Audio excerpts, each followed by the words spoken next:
Encore vous? Pousse-toi! Le PCC a perdu la tête et arrêté chrétiens dans tout le pays.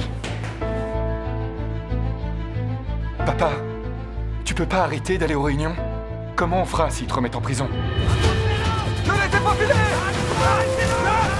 Bouge plus! Arrête de courir! Quand bien même nous sommes persécutés, nous devons continuer à diffuser l'évangile. Là, on est vraiment obéissant envers Dieu. Comme ça, nous aurons son approbation et ses bénédictions et nous serons emmenés dans son royaume. Si on travaille pour Dieu, mais qu'on ne cherche pas la vérité, et qu'on ne change pas notre tempérament de vie, est-ce qu'on fait la volonté de Dieu? Je travaille depuis des années et je pratique dans le respect de la parole de Dieu. On peut considérer que je lui obéis. On peut prétendre lui obéir, du moins en apparence. Mais est-ce que derrière nos gestes, il n'y a pas des motivations beaucoup moins pures que ce qu'on pense? Tais-toi là! Tant qu'on n'aura pas retrouvé Sangenzie, vous ne serez jamais en paix dans cette maison! Sentier! Il faut vous attendre au pire. Mon Dieu, pourquoi tu ne l'as pas protégé?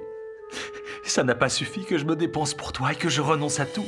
Si les gens posent sans arrêt des exigences à Dieu, cela prouve qu'ils ne lui ont pas obéi. Si vous posez des exigences à Dieu, cela prouve que vous passez un accord avec Dieu, que vous choisissez vos propres pensées et agissez en fonction de vos propres pensées. En cela, vous trahissez Dieu et êtes dépourvu d'obéissance. Dieu Tout-Puissant dit, bien que tu aies beaucoup travaillé et que tu aies travaillé pendant de nombreuses années, à la fin, si tu es toujours déplorablement dégoûtant, il est intolérable pour la loi du ciel que tu veuilles entrer dans mon royaume. Je me dépensais pour Dieu parce que j'étais contrôlé par mon désir de récompense. En fait, j'essayais de négocier avec Dieu. Est-ce que ça ne fait pas de moi quelqu'un d'égoïste et de méprisable?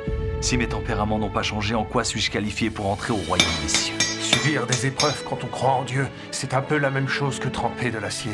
Nous devons être malmenés et battus au marteau pour éliminer les impuretés.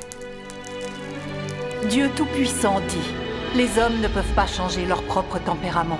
Ils doivent subir le jugement, le châtiment et le raffinement douloureux de la parole de Dieu, ou être traités, disciplinés et émondés par sa parole. Ce n'est qu'après cela qu'ils peuvent atteindre l'obéissance à Dieu. Si on se contente de travailler pour Dieu sans chercher la vérité ni accepter le jugement, ce qu'on fait ne sert à rien.